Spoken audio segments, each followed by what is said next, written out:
Hey, how's it going people? Today I'll be reviewing Dragon Age The Veilguard. Developed by BioWare, The Veilguard is their first single-player release since Mass Effect Andromeda back in 2017. This game is a direct sequel to Dragon Age Inquisition, which came out a decade ago.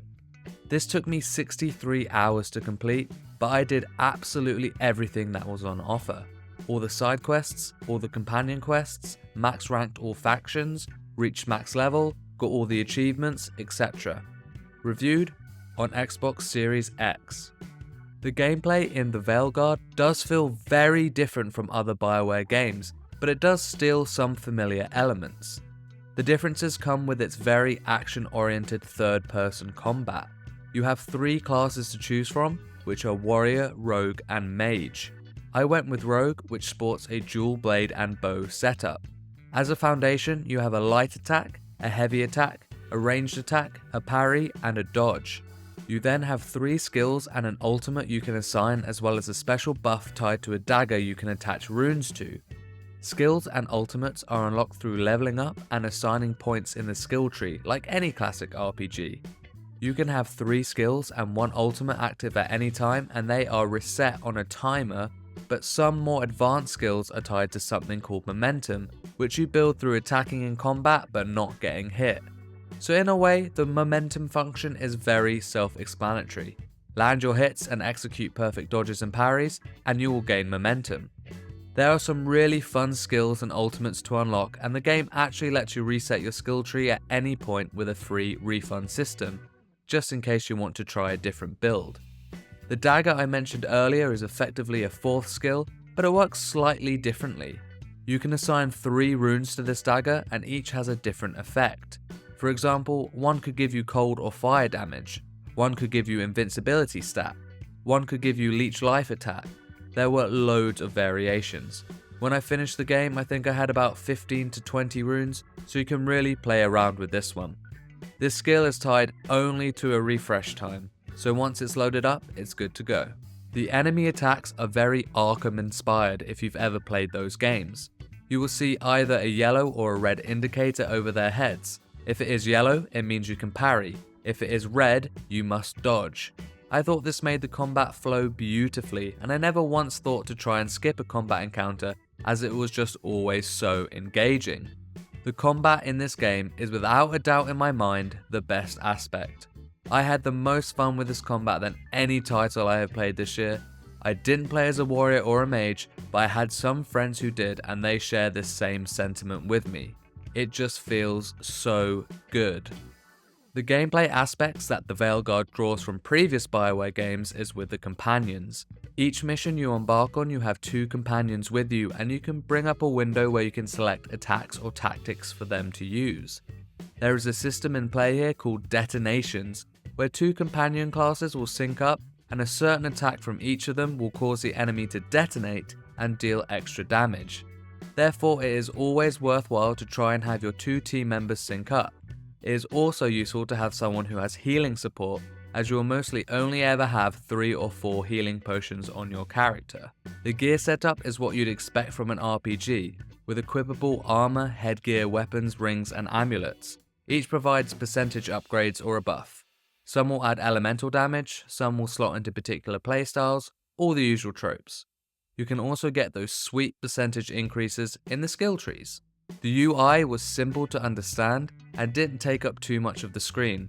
A lot of quality of life features were included here to give most things a shortcut. Dragon Age The Veilguard can be the most beautiful game you've seen when it wants to be. The locations you go to are gorgeous for the most part. I really enjoyed the city of Treviso and the crossroads specifically. The hair physics are also fantastic in this game, and you can really see the attention that the devs put into this on every character. The art style in this title took a very different turn to BioWare's previous games, and I was skeptical at first, but it really grew on me and I loved it by the end. The main companions and the core cast of NPCs were all designed very well.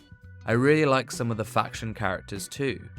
The Rook I designed was always displayed well in the game cutscenes, and I never felt like it was struggling to correctly represent my creation. However, the side characters in this game, the ones that pop up for a mission or two, are significantly worse designed. It is also very noticeable the drop in animation and facial expressions for this sidecast. While understandable, I couldn't help but notice the lack of polish. I did also encounter a couple of visual bugs which were short-lived but happened all the same.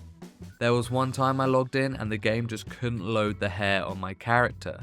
There was another time when the game struggled to load in textures and assets of the environment. Both times had to be a restart of the game to resolve. They did only happen once a piece though. The audio and music in this game was probably the lowest quality for me. It's very forgettable and nothing really stand out. I did think the voice acting was great, especially for Davrin and Emmerich, but otherwise nothing to write home about. I encountered some really crazy audio bugs, where the game would just frenzy and it sounded like it was going to blow my speakers or headphones. This actually happened around 5 times and would last for about 5 to 10 seconds. It was really bizarre. In Dragon Age the Veilguard, you play as character-created Rook, who at the very start of the game tries to stop Solus from tearing open the veil with Varric at your side. Varric and Solus being characters from previous games. This leads to 2 elven gods being released into the world and wreaking havoc.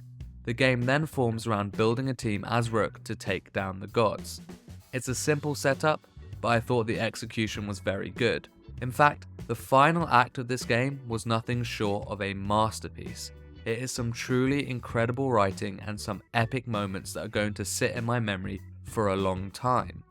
There is a lot of decision making in this title, and you actually get a pop-up that makes it clear when one of your previous decisions is having an impact, which I thought was a really nice touch. Where the quality of the writing is a bit more temperamental is with the companion quests. Some of them are brilliant and some of them are not. Lucanus, Emmerich, Davrin and Bellara were particularly good, but with the others, the quality varied massively. I liked each of the individual characters themselves though, and it was nice to see them enter romances with each other if you didn't choose to do so. The game does a good job at making you feel really connected with your companions, especially as you get to the latter half, as the concept of being a team is a solid base for this title as a whole. The writing for Rook themselves is really well done, and I loved my Rook throughout the entirety of the runtime. She really felt like a badass that could captain a team through this incredibly dire situation. She had an aura that was immediately present whenever she stepped into a room, and I loved that the devs managed to present it this way. Where I can land another criticism though, is with the dialogue options. There is never really a choice that is an aggressive one. They present it to you as nice, funny and mean as your general choices, but then what your character actually says is never the same as the option you selected, and always comes off with nice tones.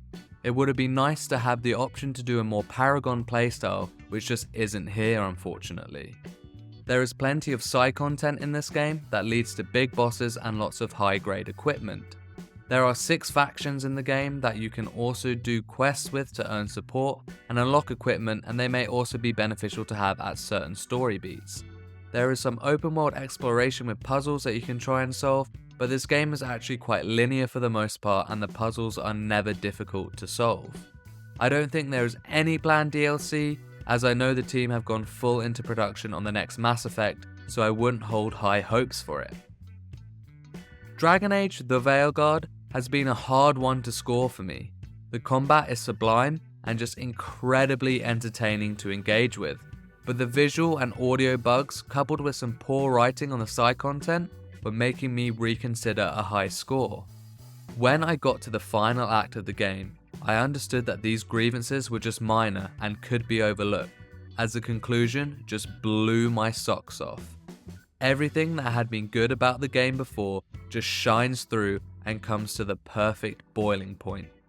Dragon Age the Veilguard gets a casual gamer score of 9 out of 10. If you enjoy this content, please consider hitting the like and subscribe, and for everything casual gamer, keep it here. Peace and love.